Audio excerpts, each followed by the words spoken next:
I found that nothing in life is worthwhile unless you take risks. Nothing. Nelson Mandela said, "There is no passion to be found playing small and settling for a life that's less than the one you're capable of living." Now, I'm sure in your experiences in school and applying to college and picking your major and deciding what you want to do with life, I'm sure people have told you to make sure you have something to fall back on. Make sure you got something to fall back on, honey. But I never understood that concept, having something to fall back on. If I'm going to fall, I don't want to fall back on anything except my faith. I want to fall forward. I figure at least this way I'll see what I'm going to hit. Fall forward. This is what I mean. Reggie Jackson struck out 2,600 times in his career, the most in the history of baseball. But you don't hear about the strikeouts. People remember the home runs. Fall forward. Thomas Edison conducted 1,000 failed experiments. Did you know that? I didn't know that. Because the 1,001st was the light bulb. Fall forward.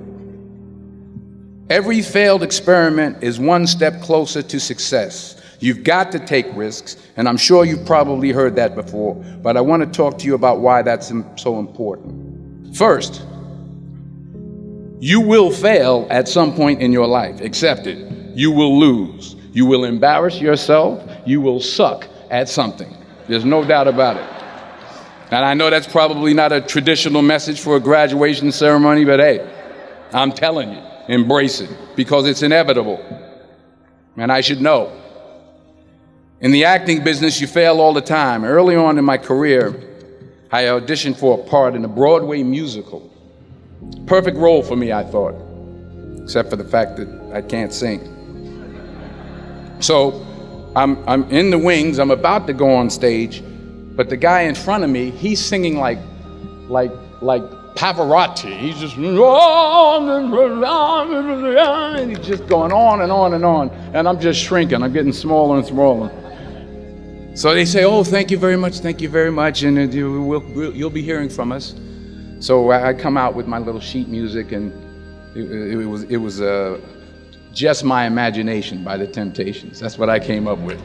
So I hand it to the accompanist, and she looks at it and looks at me and looks out at the director and was like, "Nice." So I start, I'm gonna sing. I'm like, "It's just my imagination once again, and they're coming away with me." And they're not saying anything, so I'm thinking I'm getting better. So I just start getting into it. It was just my imagination. Running. They say, "Oh, yeah, thank you very much, Mr. Washington. Thank you." So I assumed I didn't get the job. But the next part of the audition, he called me back. The next part of the audition is the acting part of the audition.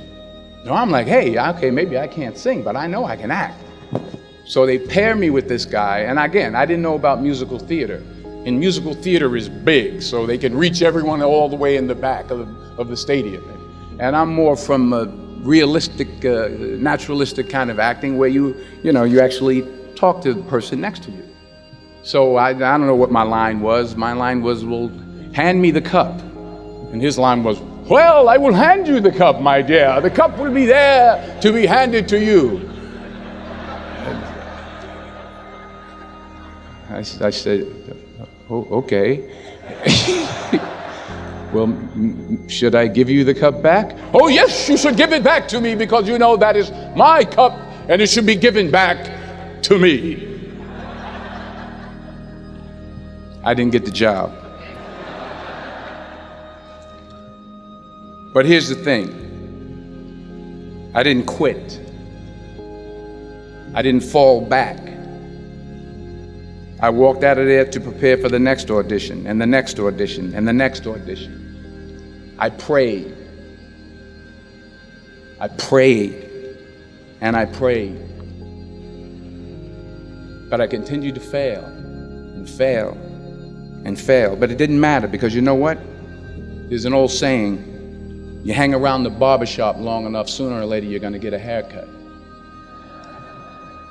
So you will catch a break, and I did catch a break. Last year, I did a play called Fences on Broadway. Someone talked about it. Won the Tony Award. And I didn't have to sing, by the way. But here's the kicker. It was at the Court Theater. It was at the same theater that I failed that first audition 30 years prior. The point is, every graduate here today has the training and the talent to succeed. But do you have the guts to fail? Here's my second point about failure. If you don't fail, you're not even trying. I'll say it again. If you don't fail, you're not even trying. My wife told me this great expression. To get something you never had, you have to do something you never did. Les Brown's a motivational speaker. He made an analogy about this. He says, imagine you're on your deathbed, and standing around your deathbed are the ghosts representing your unfulfilled potential. The ghost of the ideas you never acted on. The ghost of the talents you didn't use. And they're standing around your bed, angry, disappointed, and upset. They say, we came to you because you could have brought us to life, they say. And now we have to go to the grave together. So I ask you today, how many ghosts are going to be around your bed when your time comes? You've invested a lot in your education, and people have invested in you. And let me tell you, the world needs your talents. Man, does it ever. I just got back from Africa like 2 days ago, so if I'm rambling on, it's because I'm jet lagged.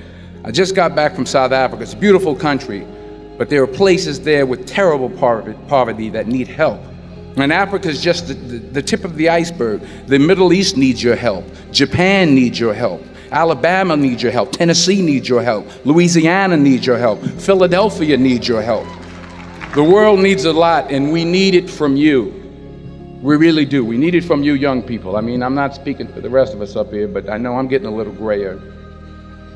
We need it from you, the young people. So you got to get out there.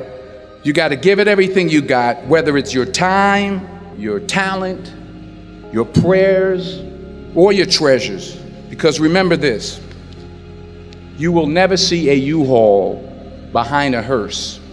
You will never see a U-Haul behind a hearse. You can't take it with you. The Egyptians tried it, and all they got was robbed. So the question is, what are you going to do with what you have? I'm not talking about how much you have. Some of you are business majors, some of you are theologians, nurses, sociologists. Some of you have money, some of you have patience, some of you have kindness, some of you have love. Some of you have the gift of long suffering, whatever it is, whatever your gift is. What are you going to do with what you have? All right, now here's my last point about failure. Sometimes it's the best way to figure out where you're going. Your life will never be a straight path. I began at Fordham University as a pre-med student. I took a course called cardiac I still can't say it. Cardiac morphogenesis. I couldn't read it, I couldn't say it, I sure couldn't pass it. So then I decided to go into pre-law, then journalism. And with no academic focus, my grades took off in their own direction. Yeah, down. I was a 1.8 GPA one semester, and the university very politely suggested that it might be better to take some time off. I was 20 years old. I was at my lowest point. And then one day, and I remember the exact day, March 27th, 1975, I was helping my mother in her beauty shop. My mother owned a beauty shop up in Mount Vernon. And there was this older woman who was considered one of the elders in the town. And I didn't know her personally, but I was looking in the mirror, and every time I looked at the mirror, I could see her behind me, and she was staring at me. She just kept looking at me. Every time I looked at her, she kept giving me these strange looks. So she finally took the dryer off her head and said, she said something I'll never forget. First of all, she said, somebody give me a piece of paper. Give me a piece of paper. She said, young boy, I have a prophecy, a spiritual prophecy. She said, you are going to travel the world and speak to millions of people. Now, mind you, I'm 20 years old. I'm flunked out of school. In fact, like a wise ass, I'm thinking to myself, maybe she's got something in that crystal ball about me getting back into school next fall. But maybe she was on to something, because later that summer, while working as a counselor at a YMCA camp in Connecticut, we put on a talent show for the campers. And after the show, another counselor came up to me and asked, have you ever thought about acting? You're good at that. So when I got back to Fordham that fall, I got in and I changed my major once again for the last time. And in the years that followed, just as that woman prophesied, I have traveled the world and I have spoken to millions of people through my movies. Millions who up till this day couldn't see me, who up till this day I couldn't see while I was talking to them, and they couldn't see me. They could only see the movie. They couldn't see the real me. But I see you today, and I'm encouraged by what I see. And I'm strengthened by what I see. And I love what I see.